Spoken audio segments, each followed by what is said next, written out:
بسم اللہ الرحمن الرحیم وبہ نستعین۔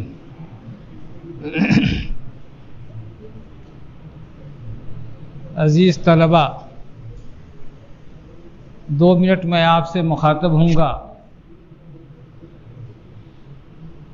حضرت کو میں اپنا مخاطب نہیں بناؤں گا، اور ہمارے اساتذہ میں حضرت مولانا عبدالسبحان صاحب جامعہ رحمانی میں اب میں کہہ سکتا ہوں کہ میرے لیے واحد ایک استاد رہ گئے ہیں، اس لیے میں ان کو بھی مخاطب نہیں بناؤں گا۔ اساتذہ سے، بڑوں سے نصیحت لی جاتی ہے، ان کو کچھ سنایا نہیں جاتا ہے۔ ابھی آپ کے سامنے تشریف رکھ رہے ہیں حضرت مولانا خالد سیف اللہ رحمانی صاحب دامت برکاتہم۔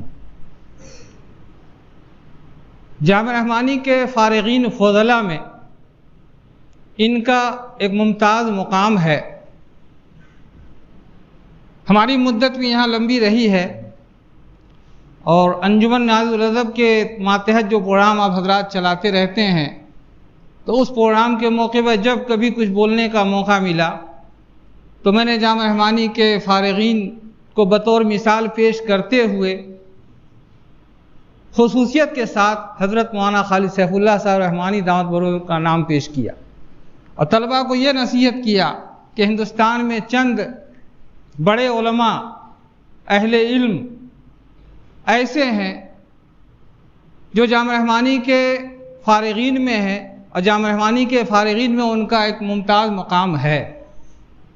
اساتذہ میں نام لیا کرتا تھا، ہمارے شرکائے کار مولانا نعیم صاحب وغیرہ موجود ہیں، اچھی طرح جانتے ہیں، حضرت کے بھی استاد رہ چکے ہوں گے۔ حضرت مولانا فضل الرحمان صاحب رحمانی مبارک پور سمری بختیار پور کے تھے۔ جامعہ رحمانی کے فارغین میں دوسری جماعت کے وہ فاضل تھے۔ جب سے دورہ قائم ہوا تو دوسرے سن میں وہی لوگ تھے، پہلے سن میں مولانا جمیل صاحب وغیرہ تھے۔ میری نگاہ چونکہ دفتر تعلیمات کے ریکارڈ پر ہے، اس لیے میں بتا سکتا ہوں کہ کن کی فراغت کب ہوئی۔ حضرت مولانا خالد سیف اللہ رحمانی صاحب نے بھی ابتدائی تعلیم یعنی غالباً سال سوم چہرم سے یہاں داخل ہوئے۔ 1975 عیسوی میں جامعہ رحمانی سے فارغ ہوئے۔ 1975 عیسوی میں ہمارے استاد حضرت مولانا عبدالسبحان صاحب دامت برکاتہم 1972 عیسوی میں فارغ ہوئے۔ جامعہ رحمانی کے فارغین میں یہ ممتاز افراد ہیں۔ حضرت مولانا فضل الرحمان صاحب رحمانی مدرس ہونے کے ناطے ان کا لوہا مانا جاتا تھا، اور بجا طور پر یہ کہا جا سکتا تھا کہ ہندوستان کے مخصوص مدرسین میں ان کا شمار تھا۔ اگر وہ دارالعلوم دیوبند میں بھی جا کے تدریس کا فریضہ انجام دیتے تو ان کو نمایاں مقام حاصل ہوتا۔ جب تک یہاں رہے مضبوط مدرس کے طور پر رہے، پھر یہاں سے باہر تشریف لے گئے، پھر ایک تیسری جگہ تشریف لے گئے، اور اب اللہ کو پیارے ہو گئے۔ لیکن ان کا فیض جاری ہے، ہم لوگ ان کے شاگرد ہیں۔ ان کے بعد والوں میں حضرت مولانا خالد سیف اللہ رحمانی صاحب ہیں، جنہوں نے کوشش کیا، محنت کیا۔ فارغ تو بہت سے لوگ ہوتے ہیں، ہم لوگ بھی جامعہ رحمانی کے پروڈکٹ میں سے ہیں، لیکن ہم نے وہ محنت نہیں کی۔ ہمارے بہت سارے رفقا ایسے ہیں جنہوں نے اس طرح محنت نہیں کی جو محنت حضرت نے کی ہے۔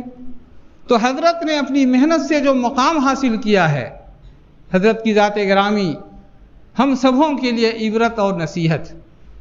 من جد وجد، جو محنت کرتا ہے پاتا ہے۔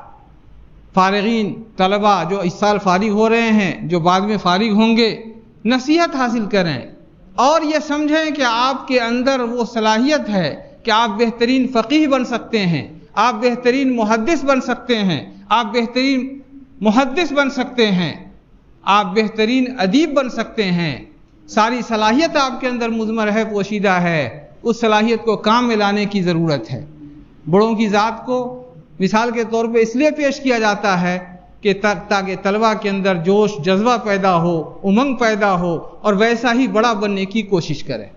تو ہمارے لیے مخصوص لوگوں میں جن کو آئیڈیل بنایا جا سکتا ہے، جن کو اپنے لیے نمونہ بنایا جا سکتا ہے، ان افراد میں حضرت مولانا خالد سیف اللہ صاحب رحمانی دامت برکاتہم کی ذات گرامی ہے، میں اپنے عزیز طلبہ سے کہنا چاہوں گا کہ اپنے مستقبل کا منصوبہ اس طرح سے رکھیے کہ اسی طرح کا نیک نام اور بڑا نام آپ حاصل کرنے کی کوشش کیجیے۔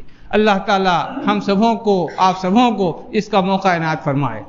جامعہ رحمانی کی جانب سے، اساتذہ کی جانب سے، طلبہ کی جانب سے، دفتر تعلیمات کا ایک ذمہ دار ہونے کے ناطے میں حضرت کا استقبال کرتا ہوں، اور یہ ایک ایسا موقع ہے، اتفاقاً حضرت کی تشریف آوری ہو گئی، ایک سنہرا موقع ہم سبوں کو ملا کہ حضرت سے کچھ نصیحت سننے کا موقع ملا۔ حضرت انشاءاللہ ہم لوگوں کی بھلائی بہتری کے لیے کچھ عمدہ نصیحت فرمائیں گے، جن سے ہم لوگوں کو نصیحت حاصل ہو سکے گی۔ اللہ تعالیٰ اس کا موقع